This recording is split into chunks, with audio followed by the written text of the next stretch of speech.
Hari ini saya mengajak Anda untuk kita belajar sama-sama tentang fear of the Lord. Katakan sama-sama, fear of God atau fear of the Lord. Sama saudara. Jadi takut akan Tuhan. Saya akan mulai dengan sebuah reflection perenungan dalam hidup Anda. Ketika kita bicara tentang takut akan Tuhan, yuk saya mengajak Anda untuk 2 perenungan saudara. Pulang ini selesai khotbah, di rumah coba renungkan lagi firman ini. Buka lagi YouTube, dengarkan lagi, ada 2 perenungan yang penting. Yang pertama, pertanyaannya, perenungannya adalah masihkah kita memiliki rasa takut akan Tuhan? Kita udah berapa lama nih jadi orang Kristen? Mungkin ada beberapa Anda dari sekolah minggu, sudah sekolah minggu dan sebagainya, sudah melayani. Tapi pertanyaannya, masihkah kita memiliki rasa takut akan Tuhan? Yang kedua, sudahkah kita benar-benar mengetahui arti hidup kita dan sungguh-sungguh kita takut akan Tuhan? Kita itu udah ngerti belum apa itu takut akan Tuhan? Nah, saya mengajak Anda 2 perenungan ini kita renungkan sama-sama saudara. Nah, yuk buka 2 Korintus 5 ayat 11 saudara dan seterusnya. Ini pelajaran yang sangat menggugah hati saya dan ini menjadi sebuah reflection dalam hidup saya. Apakah saya seperti Paulus mengerti dengan benar apa itu takut akan Tuhan? Karena saudara seringkali kita ngomong, kita ini harus hidup takut akan Tuhan. Tapi kita nggak ngerti sebenarnya apa itu takut akan Tuhan. Karena kita nggak ngerti, maka tidak ada takut Tuhan dalam hidup kita saudara. Nah, hari ini kita mau belajar sama-sama apa itu takut akan Tuhan. Tapi sebelumnya saya mengajak Anda baca 2 Korintus 5 ayat 11. Dibilang gini saudara, kami tahu apa artinya takut akan Tuhan. Jadi ketika Paulus menulis surat kepada jemaat di Korintus, dia dengan confident, dengan full of confident, dia dengan penuh kepercayaan diri, dengan penuh keyakinan dia berkata, aku tahu apa itu takut akan Tuhan saudara. Dalam NLT, Amplified dan semuanya Anda bisa lihat dia katakan, because we understand our fearful responsibility to the Lord. Saudara, Paulus benar-benar mengerti bagaimana itu takut akan Tuhan. Makanya dia bilang setelah dia ngerti apa itu takut akan Tuhan, dia berusaha untuk meyakinkan orang-orang.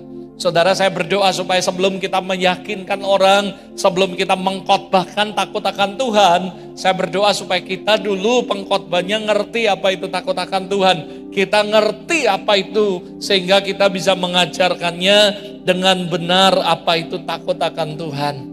Saya mau mengajak Anda mulai dari hal yang sederhana, basically, dan ini mungkin menjadi salah satu karakteristik khotbah saya, yaitu selalu saya ngomong, kalau kita nggak mengerti bagaimana kita bisa melakukan. Tanpa pengertian maka kita nggak ngerti apa yang kita sedang lakukan. Dan bahkan tanpa pengertian kita sering salah arti dan salah akhirnya melangkah saudara. Yuk kita belajar what is definition daripada fear of God, takut akan Tuhan. Nah, takut akan Tuhan itu bukan ketakutan karena dalam bahaya atau kesakitan, tetapi lebih kepada kekaguman, awe. Saudara, itu adalah kekaguman, lalu reverence, penghormatan, respect yang berasal dari kata Ibrani yira atau yara. Ini juga bisa berarti 2 hal. Yang pertama, ketakutan, kekaguman pada Tuhan itu sendiri, sifatnya yang besar dan hebat, bahkan bukan hanya murkanya tetapi kuasanya secara umum saudara. Yang kedua, yara atau yira itu artinya rasa takut, kagum, hormat yang kita miliki sebagai manusia terhadap Tuhan dan hubungan yang kita miliki dengan Dia saudara. Saya tidak bermaksud mengajar saudara untuk memiliki pemahaman Ibrani atau apapun, tapi percayalah kalau kita mau mengerti benar-benar rasa takut akan Tuhan, kita harus belajar dari bahasa aslinya. Kita harus ngerti benar supaya kita ngerti ini bukan sok-sokan, tapi saya mengajak Anda sebagai sebuah pengetahuan, sebagai sebuah knowledge, supaya pengetahuan ini Anda ngerti sehingga Anda memiliki pengertian yang benar akan takut akan Tuhan.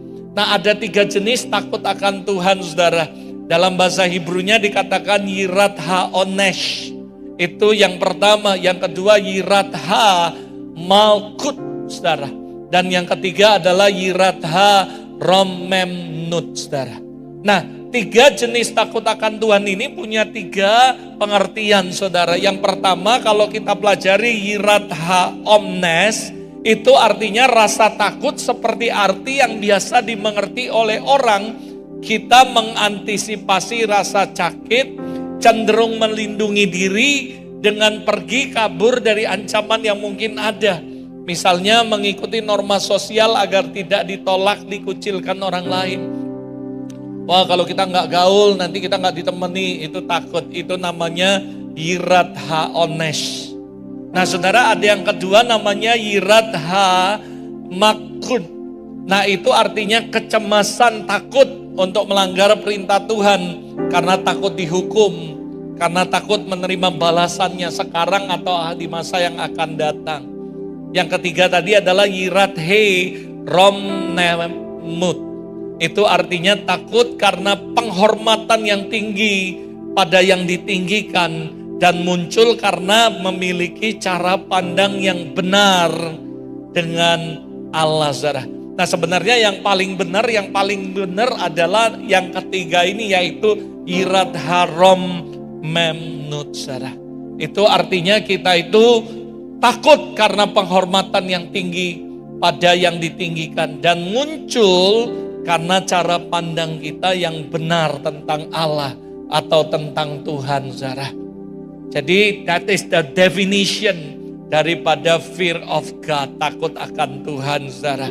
Nah, sekali lagi saudara, ini penting supaya kita bisa mengerti dan kita bisa melakukannya, saudara. Nah, untuk mempermudah Anda lagi, ada esensial daripada fear of God. Kalau bicara tentang takut akan Tuhan, ada 2 main point atau 2 poin besar sehingga Anda ngerti. Kalau Anda bicara tentang takut akan Tuhan, bahasa Ibraninya saya lupa, Pastor Robert.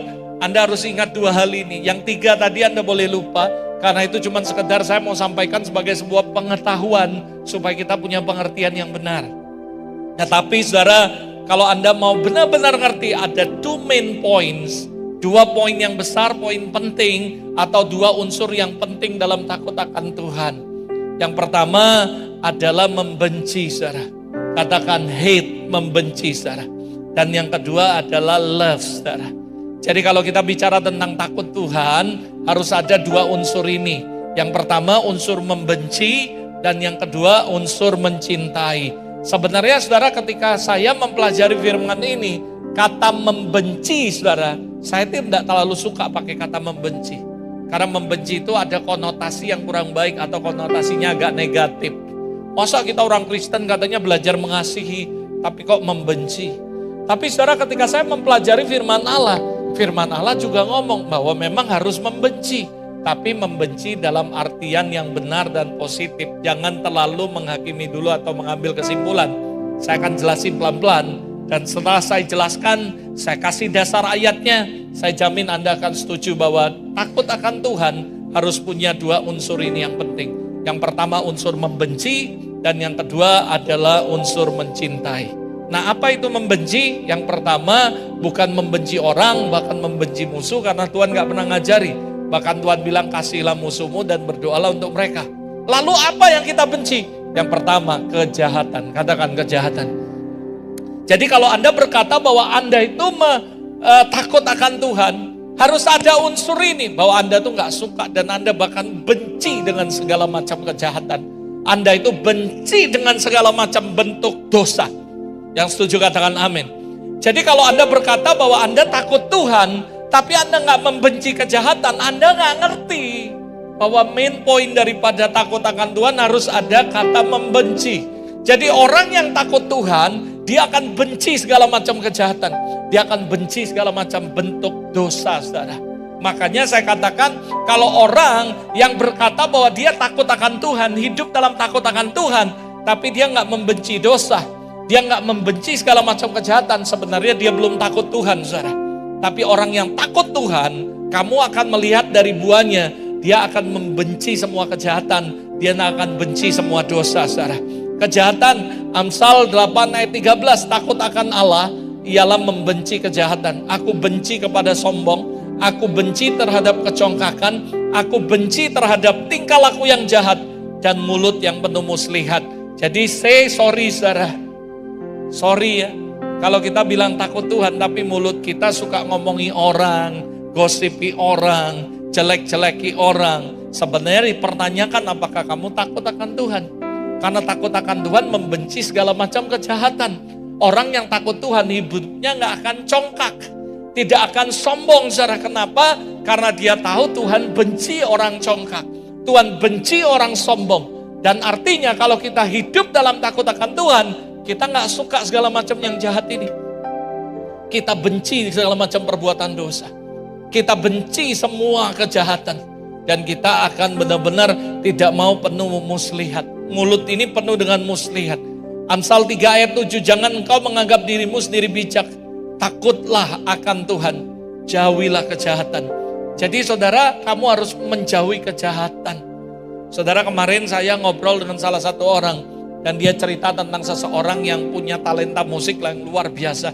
Dia main musik, dia melayani, tapi dia juga main musik. Dia main musik di mana-mana, jadi profesional drummer, saudara.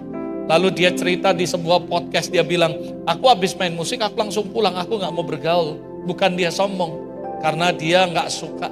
Karena apa? Kebanyakan akhirnya ada yang ngerokok lah, ada yang inilah, ada yang semua lah, bahkan sampai narkoba, sampai semuanya. Dan kehidupan glamor yang luar biasa.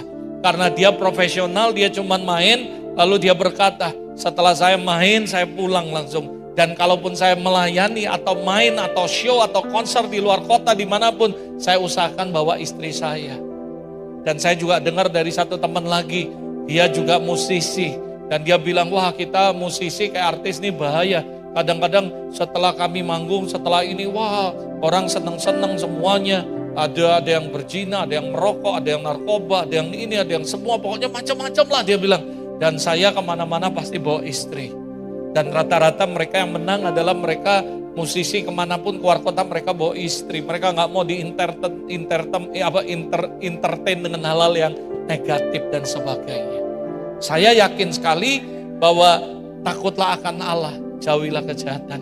Orang yang takut akan Tuhan akan menjauhi kejahatan. Sorry ya kalau Anda berbisnis, berapa banyak kadang-kadang, oh kita entertain orang, ngajak karaoke, oh kita ini, oh pakai LC, oh pakai ini semuanya. Kita gak takut Tuhan.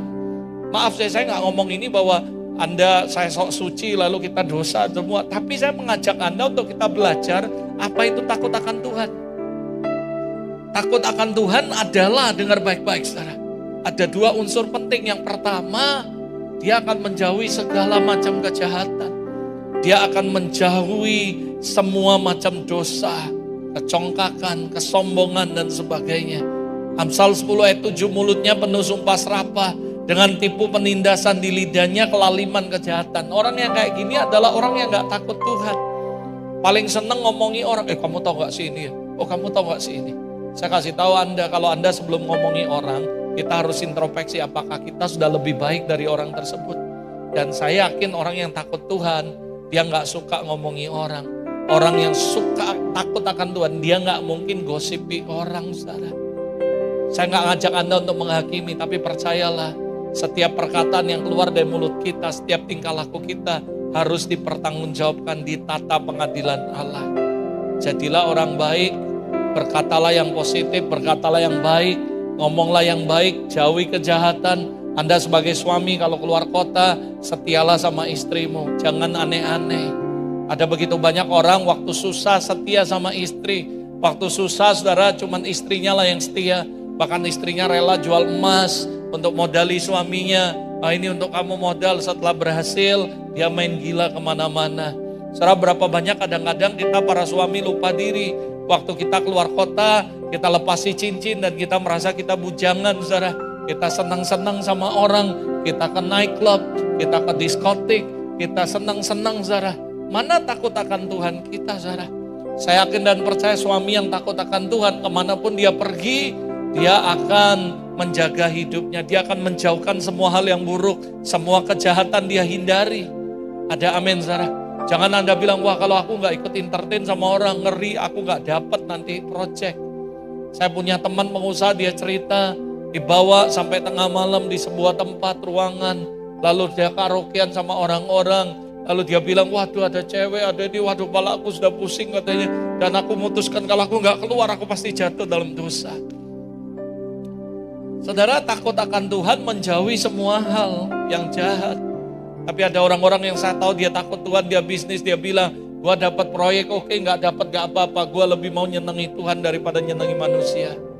Aku nggak peduli, aku nggak dapat proyek, pokoknya aku mau hidup benar, aku mau jalan benar.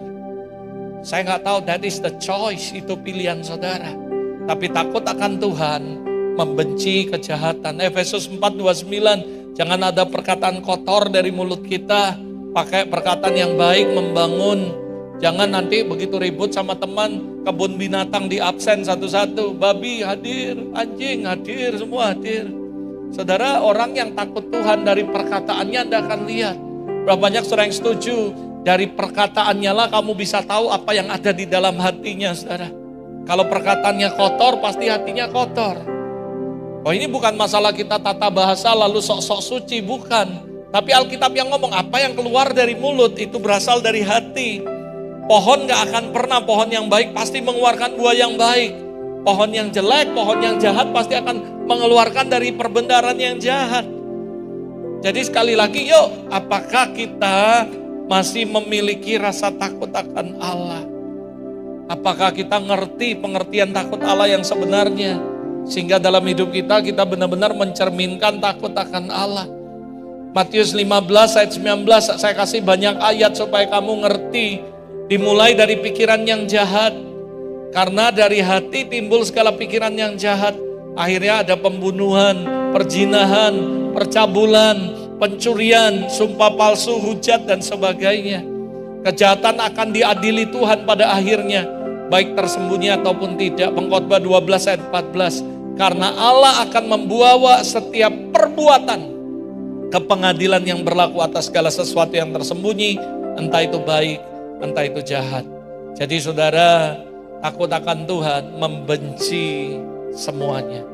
Dua main point yang penting sekali. Kalau kita bicara takut akan Tuhan, harus ada unsur membenci yang pertama. Makanya saya katakan ini unsur membenci yang positif, bukan benci orang, benci yang lain.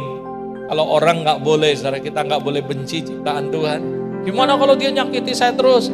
Berdoa buat mereka. Ingat Yesus ketika dia disalib, dia ngomong sebelum dia mati, Bapa ampuni mereka, mereka gak tahu apa yang mereka perbuat.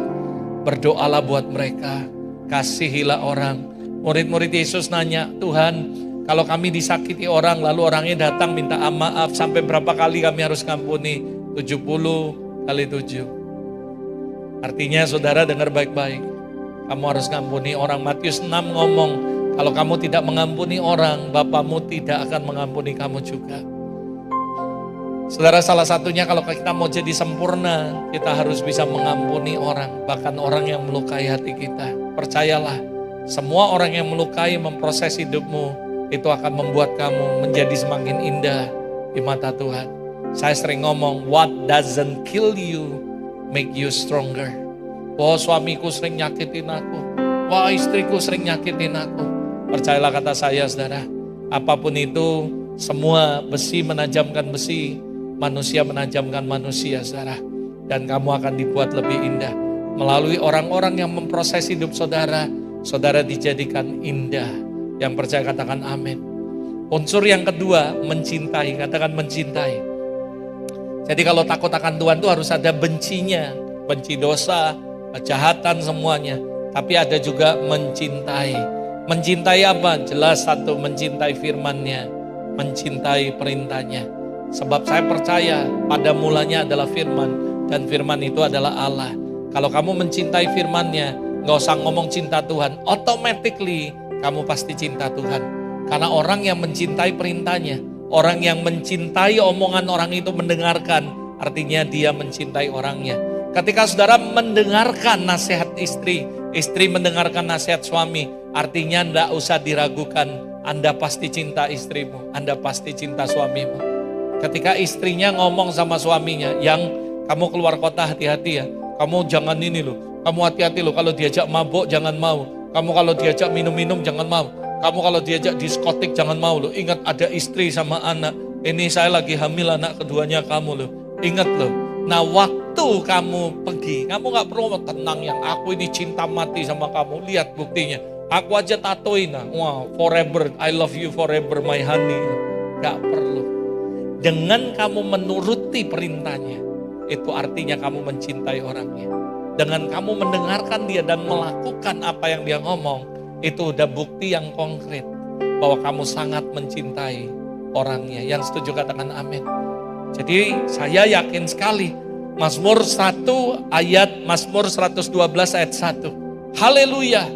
Berbahagialah orang yang takut akan Tuhan, yang sangat suka kepada segala perintahnya. Pengkhotbah 12 ayat 13. Akhir dari segala hal yang didengar ialah takutlah akan Allah dan berpeganglah pada perintahnya. Saudara, Salomo itu punya semuanya yang dicari, dikejar oleh semua orang, yaitu tata, harta, dan wanita. Bukankah semua orang di dunia mengejar 3 hal ini, yaitu harta, tata, wanita?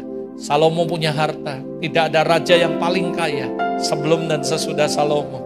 Tidak ada raja yang berkuasa kayak Salomo. Dan tidak ada yang punya wanita sebanyak Salomo. Dia punya semua, orang bilang harta sorgawi, harta dunia, kesenangan dunia, semuanya Salomo punya semuanya. Tapi saudara tahu, dia bilang semuanya sia-sia. Kalau memang itu sia-sia, kenapa kamu kejar? Kamu harusnya kejar sesuatu yang ilahi, bukan sesuatu yang sifatnya sementara. Dan saudara tahu Salomo ngomong apa? Semuanya sia-sia. Dan dia menulis dalam kitab Pengkhotbah yang terakhir. Dan dia berkata, dia mengambil sebuah kesimpulan dari semua perjalanan hidupnya. Dari semua pengalaman-pengalamannya dengan ribuan perempuan, dengan ini, dengan semua, dengan kekayaan. Dan dia ngomong, akhir daripada semuanya, konklusinya dia, takutlah akan Tuhan. Lalu berpeganglah pada perintahnya. Jadi sebenarnya ini yang paling penting saudara dalam hidup kita. Kita harus takut Tuhan dan berpegang pada perintahnya. Mungkin saudara bilang, nantilah. Kamu senang-senang nanti tiba-tiba Tuhan datang. Atau kita yang datang duluan ke Tuhan. Kamu akan nyesel saudara. Hari-hari ini mengerikan. Saya kan tiap hari ngantar mama terapi saudara. Beberapa hari yang lalu saya antar mama saya terapi. Anak 14 tahun kena stroke saudara, perempuan. Saya kaget. 14 tahun kena stroke. Saudara, orang sekarang anak kecil ya kena ginjal, kena apa. Kenapa? Main ke kafe-kafe. Minum ini campurannya soda segala macam. Sekarang ini ya bahaya sekali. Yang paling sehat ya air putih. Saudara. Yang paling sehat ya kamu jaga sendiri. Levernya jebol semua. Kenapa? Anda lihat aja dokter ini ngomong. Wah kenapa gak jebol? Iyalah jebol, makan ini, minum ini, makan ini. Sekarang ini semua kimia, semua ini. Dan bahaya sekali buat orang. 14 tahun udah kena stroke. Dan ada satu lagi di bawah 10 tahun saudara. Dia udah gak bisa jalan dan semuanya. Mungkin ada yang ngomong virus kali semuanya. Tapi ini kami lihat dengan mata kami sendiri. Seorang perempuan 14 tahun kena stroke. Maaf ya, tangannya bengkok, semuanya bengkok saudara. 14 tahun saudara. Jadi saudara, kalau saudara bisa bernafas, saudara sehat, ucap syukur sama Tuhan. Kalau Tuhan gak sayang sama kamu gak ada di sini hari ini saudara. Banyak hari-hari ini ya, orang sakit inilah, ini belum lagi ekonomi sulit. Saya ngomong sama beberapa orang, udahlah. Saya tahu dunia ini semakin kayak gini, ekonomi anjlok, wah bisnis gak menentu. Teman-teman saya di Hong Kong, di Singapura, di beberapa teman mereka cerita tentang, waduh Pastor Robert parah, ekonomi hancur, kita udah give up semua, banyak yang tutup semua, give up dan semuanya. Dan saya mau kasih tahu kalau kamu bisa bertahan, kalau kamu bisa hidup itu karena anugerah Tuhan. Makanya takutlah akan Tuhan, berpeganglah pada perintahnya. Ada seorang suami cerita sama saya, waduh istri saya ini cerewet, istri saya ngomel. Terus saya bilang, kasihi istrimu. Orang yang takut Tuhan, hidup keluarganya harus harmonis. Tapi istriku, akhirnya dia muji istrinya. Gak ada lawan kalau masalah duit nomor 1. Dia gak pernah merongrong saya duit. Dia gak pernah minta duit. Nah aku bilang, nah itu kamu harus ngucap syukur. Dari hal yang buruk, pasti tetap ada hal yang baik dari setiap orang. Belajar untuk jangan lihat sisi buruknya. Lihat sisi yang baiknya. Kamu juga gak baik-baik banget. Kalau kamu merasa, wah aku nuntut istriku harus gini, suami. Ngaca saudara, kita pun gak lebih baik. Kalau mau hidup dalam suami istri rukun, kita gak boleh saling nuntut. Jangan berharap aku menikah sama orang ini karena aku mau memperoleh sesuatu dari orang ini. Kamu akan kecewa dan pernikahanmu gak akan langgeng. Kalau kamu mau pernikahanmu langgeng, aku menikahi orang ini bukan karena aku expect untuk dapat sesuatu, tapi aku mau memberi sesuatu sama orang ini. Aku menikahi dia bukan mengharapkan sesuatu yang aku dapat dari orang ini, tapi aku mau berbagi sama orang ini. Saya jamin pernikahanmu bahagia. Saya bersyukur, saya sih belum senior-senior kayak Pak Bento sama istrinya. Kalau doa pagi di sini kadang-kadang Pak Bento gatel, yang garuk, yang saya lihatnya wah hebat mereka. Naik motor pulang, ayo wah pegang gitu. Wah itu saya bilang hebat lah. Saya akui lah, saya masih muda, pernikahan saya baru umur belasan. JJ sekarang umur 16, bentar lagi 17. Saya menikah 3 tahun baru dapat JJ, artinya pernikahan saya hampir masuk 20 tahun saudara. Ya masih seumur jagung lah. Ini masih banyak yang senior-senior, ada Pak Tamrin, ada Bu Elis, ada Pak Burlian, ada semualah yang senior-senior. Kita harus belajar dari yang senior-senior. Tapi minimal saudara, itu ada Pak Hasanuddin juga, semuanya minimal satu lah. Kita lihat orang-orang sini mereka masih akrab, masih ke gereja bareng. Ya Pak Edward juga masih gandengan, itu anugerah saudara. Kenapa? Banyak kadang-kadang suami istri gak bisa gereja bareng saudara. Gak bisa melayani bareng-bareng. Jadi saya bersyukur kalau saya lihat ada suami istri datang bareng sampai masa tua, masih romantis, masih itu bagus saudara. Saya appreciate sama Pak Bento. Saya ini kadang-kadang kan lihat, kadang-kadang mereka ketawa sendiri. Saya ketawa sendiri juga lihatnya saudara. Tapi saya senang daripada mereka ngoceh. Dia malah berisik udah kan gak enak saudara lihat. Tapi mereka romantis. Yang tolong yang garuk, yang digaruk. Ya kan saudara? Itu yang bagus saudara. Ada amin saudara. Jadi saya percaya. Kamu gak perlu ngomong ngumbar. Aku ini sayang. Cukup kamu dengeri perintahnya. Sudah membuktikan bahwa kamu sayang sama orangnya. Sama dengan Tuhan juga gitu. Kamu gak perlu mengumbar janji, I love you Jesus, I love you, I love you, love you, love you. Kalau kamu gak dengeri perintahnya, kamu gak dengeri apa yang menjadi firman-Nya, saya kasih tahu omong kosong saudara. Omong kosong. Cukup kita buktikan dengan kita mencintai firman-Nya, mencintai perkataannya, sudah menjelaskan bahwa kita sayang sama orangnya saudara. Siapa yang sayang sama Tuhan angkat tangan saudara. Dengeri perintahnya. Nah dimulai dari mana dengeri? Satu bukan cuma dengeri khotbah seminggu sekali. Baca Alkitab tiap hari. Dengeri perkataannya. Karena saya percaya firman Tuhan adalah perkataan Tuhan yang setuju, katakan amin saudara. Yuk kita moving forward. Apa yang mengakibatkan positif, apa akibat positif kalau kita mencintai firman Allah? Mazmur 1 ayat 1. Berbahagialah orang yang tidak berjalan menurut orang fasik, nasihat orang fasik. Tidak di jalan orang berdosa. Tidak duduk pada kumpulan pencemooh. Tapi yang kesukaannya ialah Taurat Tuhan. Dan merenungkan Taurat itu siang malam. Ini loh akibatnya kalau kamu lakukan ini. Kamu akan seperti pohon yang ditanam di tepi aliran air. Akan menghasilkan buahnya pada musimnya. Tidak layu daunnya.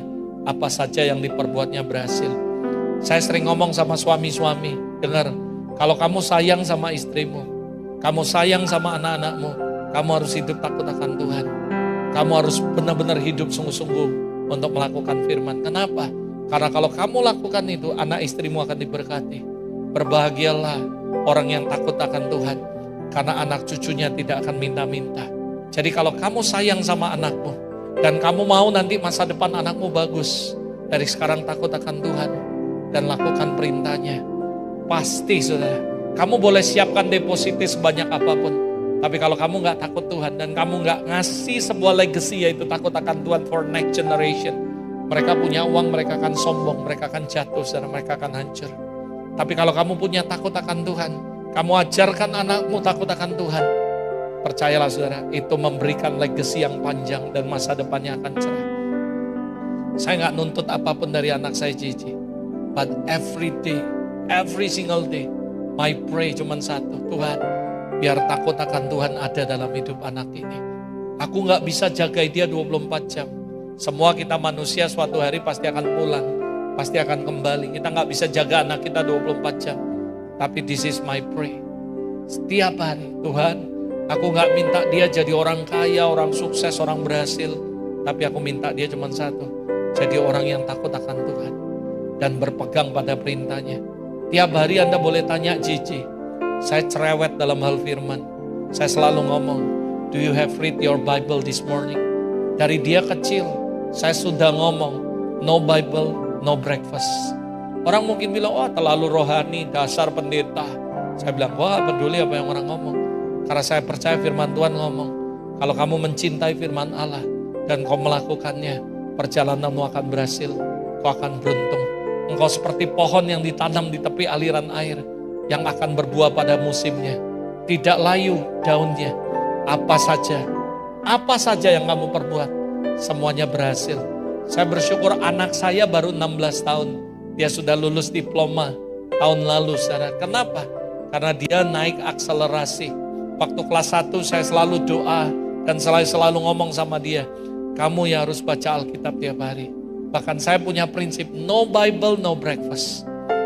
Pernah dia ketiduran, dia belum baca Alkitab, tak bangun nih saudara.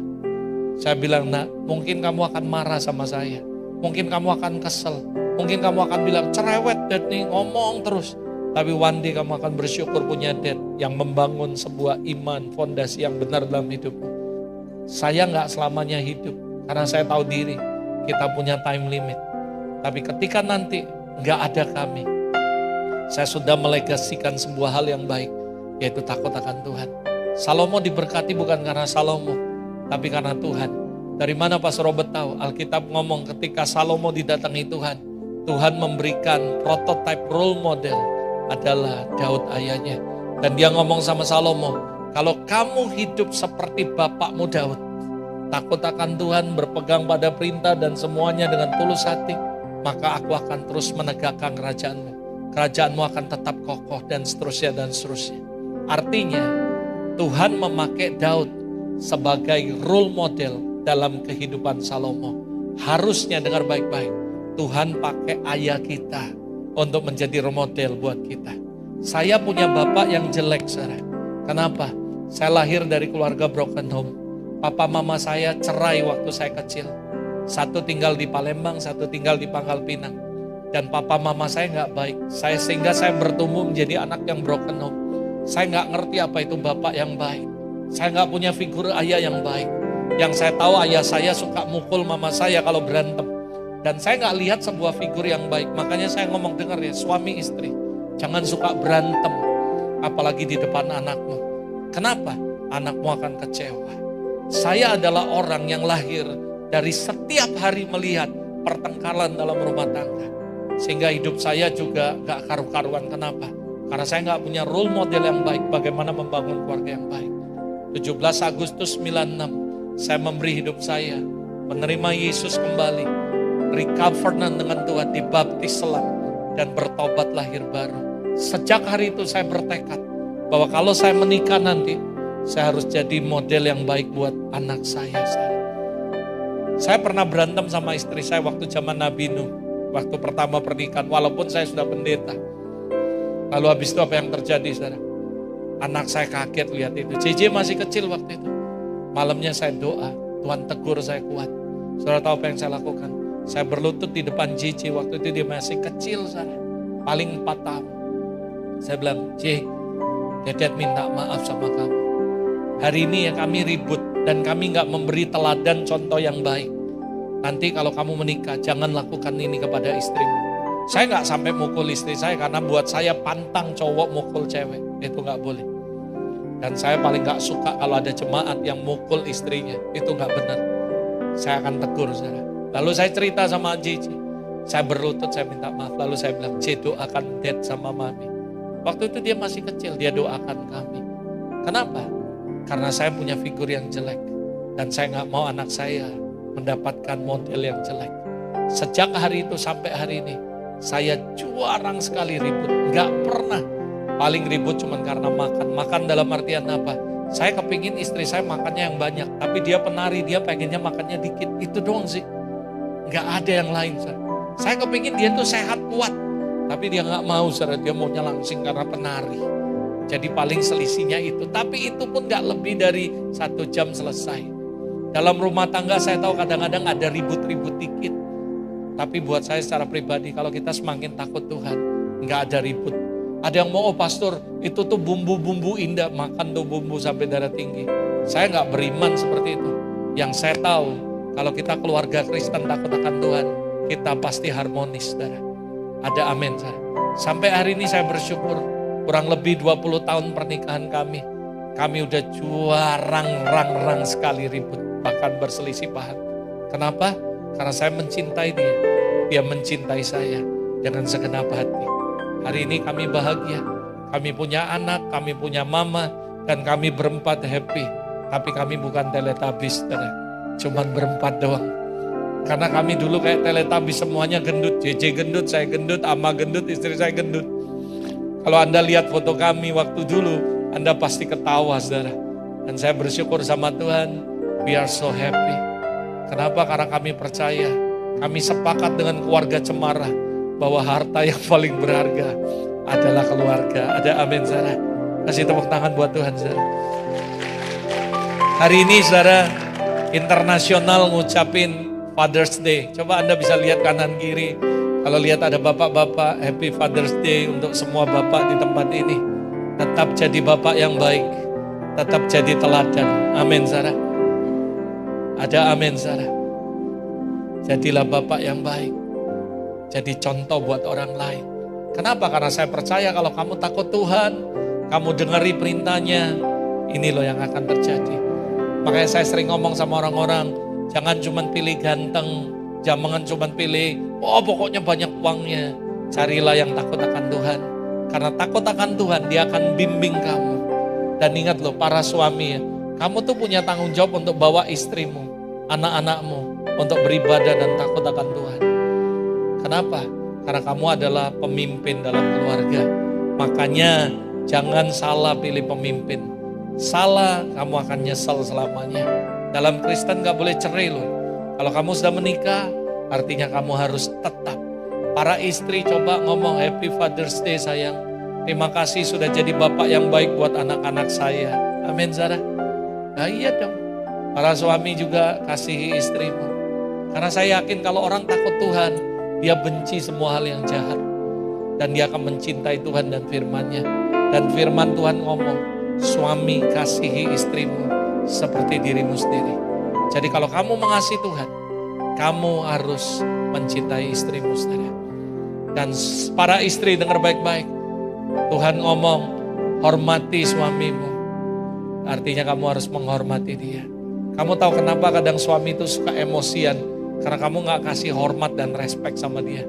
Apalagi ya, kamu marahi dia di depan teman-temannya, itu harga diri dia hancur langsung saja. Jangan pernah marah sama suamimu di depan orang lain. Jangan pernah marah suamimu di depan anak-anakmu. Kenapa? Mereka adalah orang yang harus dikasih respect oleh anak-anak. Kalau kamu marah sama suamimu di depan anak-anaknya, bagaimana anak-anaknya akan respect sama bapaknya? Dan kamu keliru sebagai istri. Kalau kamu omeli suamimu, kalau kamu mau ribut, masuk ke dalam kamar, kunci pintu, buka musik besar-besar, nah ributlah berdua. Tapi habis itu keluar langsung damai dan selesai, saudara. Ada amin, saudara. Jadi saya mengajak Anda, yuk belajar firman Allah. Mazmur 31 ayat 19, alangkah limpahnya kebaikanmu yang kau simpan bagi orang yang takut akan Tuhan. Jadi kalau kita takut akan Tuhan, akan berlimpah kebaikan Tuhan dalam seluruh kehidupan kita. Mazmur 119 ayat 105, firman-Mu pelita bagiku, terang bagi jalanku. Kamu akan jalannya terang terus kalau kamu mencintai firman Tuhan. Dan firman Tuhan menjanjikan banyak sekali berkat-berkat yang luar biasa. Kalau Anda mencintai firman-Nya, maka saya jamin hidupmu pasti akan berhasil. Kau akan beruntung. Kau akan seperti pohon yang ditanam di tepi aliran air, akan berbuah pada musimnya, tidak layu daunnya.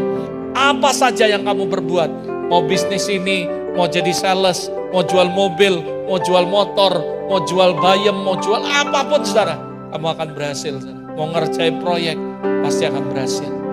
Tapi sebaliknya kalau kamu gak mencintai firman, tidak melakukan saudara, bukan keberhasilan, bukan keberuntungan, malah sebaliknya yang terjadi. Makanya saudara, takutlah akan Tuhan.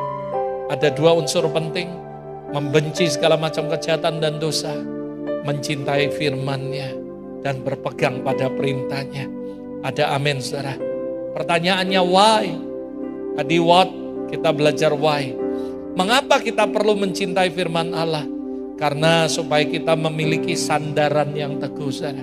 Karena firman Tuhan harus jadi sandaran. Masa-masa gini banyak sekali kegoncangan di mana-mana. Politik sedang goncang, ekonomi sedang goncang, semua sedang goncang. Kalau kamu gak punya sandaran yang kuat, kamu pasti akan jatuh. Nah, firman Tuhan adalah sandaran bagi kita. Yang kedua, ada perlindungan bagi keturunan kita. Amsal 14 ayat 26, dalam takut akan Tuhan ada ketentraman yang benar, bahkan ada perlindungan bagi anak-anaknya. Jadi kalau kamu takut akan Tuhan, bukan cuma jadikan itu sandaran dalam hidupmu, supaya kamu gak goyah, tapi itu jadi covering, jadi perlindungan dalam kehidupan kita. Why kita perlu mencintai firman Allah? Supaya kita memiliki hidup yang bijaksana dan beretika. Saya sering ngomong sama anak-anak muda di tempat ini, kalau kamu ketemu orang tua, panggil, makan, panggil. Saya melatih anak saya dari kecil, kalau makan sama teman-teman, sama leader-leader, ada 10 orang, anak saya absen. Om Nop makan, Om Johan makan, Om ini makan. Kalau anak zaman sekarang dia simple, semua makan. Kesannya pinter, smart, tapi kurang beretika, saudara. Zaman dulu kalau Anda makan sama engkong-engkong kamu, itu sumpit dia subet kamu ke kamu, dilempar sumpitnya sama kamu. Coba kamu makan kayak gitu, belum makan sudah gitu. Kamu dilempar sendok sama sumpit sama engkongmu, saudara. Habis itu makan, saudara, sambil lihat HP, diajak ngomong sama engkongnya, gak peduli, disambet kamu sama apa mangkok ya. Anak-anak zaman sekarang hidupnya beda semua. Tapi percayalah, kalau kamu mencintai firman Tuhan, kamu akan punya kehidupan yang bijaksana dan beretika.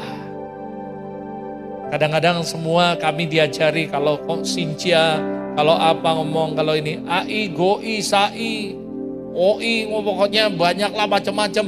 Mungkin orang bilang, zaman sekarang mah gak ada lah kayak gitu-gituan. Alah, saudara percayalah, kalau kita sebelum kenal Tuhan punya etika, waktu kita udah bertobat kenal Tuhan, kita harus lebih beretika. Yang setuju katakan amin. Sopan santun itu perlu diajarkan, dimulai dari rumah kita. Ketemu orang yang lebih tua, makan, AI, ketemu di jalan jangan, oi, apa kabar oi? Aku nih kayaknya pernah lihat sama Mbak. Susu ini kan, wah ini oi, siapa oi, duluan oi gitu. Emang namanya si oi, saudara. Kalau kamu gak kenal namanya, panggil Pak, Su. Ada amin, saudara. Hormati orang yang lebih tua. Lagi makan, tiba-tiba kamu duduk, ada orang tua, Su, gak apa-apa Su, duduk. Aku makan tegak aja biar cepat turun bisa nambah lagi. Ada amin, saudara. Ketemu orang di jalan, berapa banyak kadang-kadang dulu kan zaman naik bis kota. Kalau sekarang mah enak, gokar, sopir pribadinya ganti-ganti. Kalau zaman dulu kan naik bus. Kita duduk lihat orang hamil, cuek aja, pura-pura gak lihat, pura-pura tidur, saudara. Saudara dengar baik-baik, kita jadi anak Tuhan harus lebih bijaksana dan beretika. Punya sopan santun. Amin, saudara. Kalau ada orang yang berbuat baik sama kita apapun, say thank you.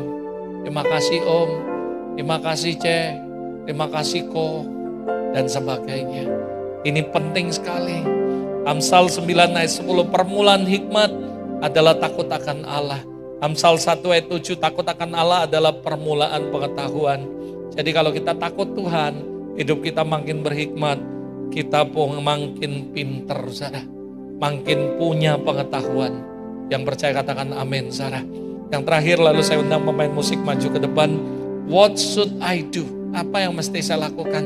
Setelah saya punya pengertian yang benar, supaya saya ngerti semuanya, apa yang mesti saya lakukan? Saudara, Ulangan pasal 10 ayat 12 dan 13. Lalu saya akan tutup khotbah saya dengan ayat ini. Dikatakan, maka sekarang, hai orang Israel, apakah yang dimintakan daripadamu oleh Tuhan Allahmu selain dari takut akan Allah, hidup menurut segala jalan yang ditunjukkannya, mengasihi dia, beribadah kepada Tuhan Allahmu dengan segenap hatimu dan segenap jiwamu, berpegang pada perintah dan ketetapan Tuhan yang kusampaikan kepadamu pada hari ini, supaya baik keadaanmu.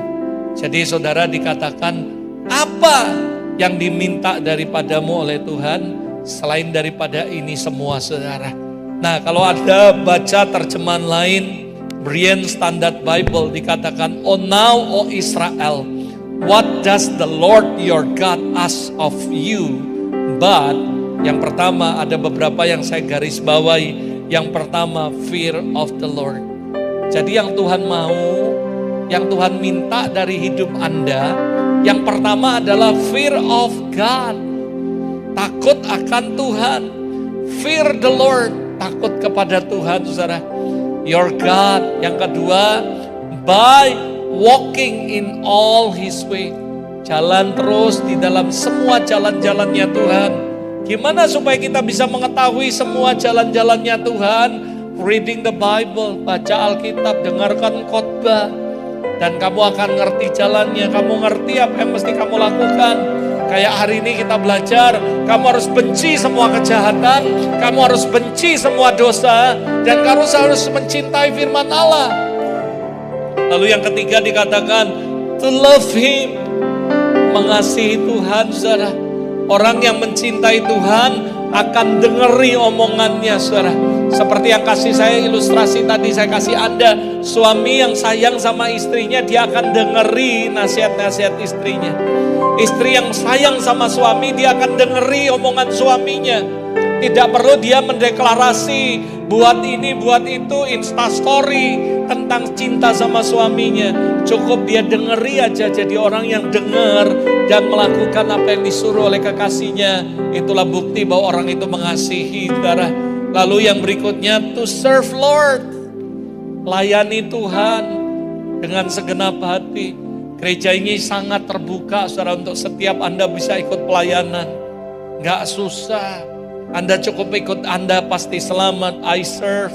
Ada kelas-kelas di mana lalu ada yang pertama I serve. Anda pasti selamat. I save.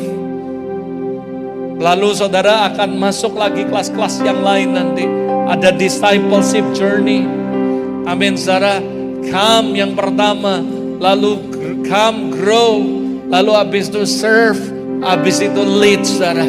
Jadi saudara belajar sama-sama. Nanti ada pelajaran demi pelajaran, lalu kita melayani Tuhan. Karena percayalah, kalau kita sudah kenal Dia, gak ada lain kecuali mencintai Dia dan melayani Dia, Sang Maestro kita. Yang setuju katakan amin. Di gereja ini banyak sekali pelayanan-pelayanan.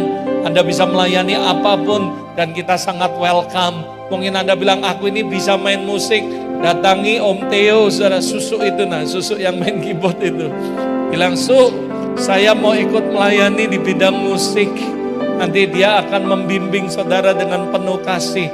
Oh, dia akan ngajak saudara ngopi, saudara, karena dia sayang banget sama anak-anaknya. Lalu belajar melayani sama-sama. Mungkin Anda yang suka nyanyi, Su, saya mau ikut nyanyi, boleh nggak? Daripada saya karaoke gak karuan di rumah, mending saya nyanyi untuk muji Tuhan. Datangi Susu itu, saudara. Susu itu akan membimbing saudara dengan baik, saudara. Anda mau nari, saudara. Anda suka nari, Anda tinggal datangi orang-orang dan Anda berkata, aku mau ikut melayani Tuhan. Wah, aku ini pengen pegang kamera, aku ini jago multimedia. Anda tinggal datang ke Kungkung yang di belakang, saudara, bilang, Kung, aku mau ikut pelayanan. Saya percaya mereka terbuka semuanya untuk Anda. Ada amin, saudara. Apapun kita bisa serve the Lord, melayani Tuhan dengan segenap hati. Apapun di sini. Wah, aku ini senangnya kunjungan. Oh iya, kalau ada orang sakit aku mau kunjungi. Silakan, saudara, gabung dengan tim pemerhati. Oh, aku ini senangnya ini. Silakan, saudara. Ada the box di situ di belakang. Ada PW, ada praise, ada semuanya. Semua welcome, saudara. Dan ingat, saudara, ini yang Tuhan mau dari hidup kita. Selain mencintai Dia, but serve the Lord, saudara. Layani Tuhan. Yang terakhir lalu saya akan tutup, dikatakan to keep the commandment and status. Jadi kita terus berpegang pada perintah dan ketetapan Tuhan, saudara. Dan saya berdoa supaya setiap Anda dan saya bisa ngerti ini. Anda bisa lupa khotbahnya, tapi ingat ada dua unsur yang penting yang gak boleh Anda lupa. Fear of the Lord, bicara tentang membenci dan bicara tentang mencintai. Benci semua dosa, benci semua kejahatan, dan cintai Tuhan dan cintai ketetapan Tuhan. Yang mengerti katakan amin. Yuk kita tundukkan kepala sama-sama.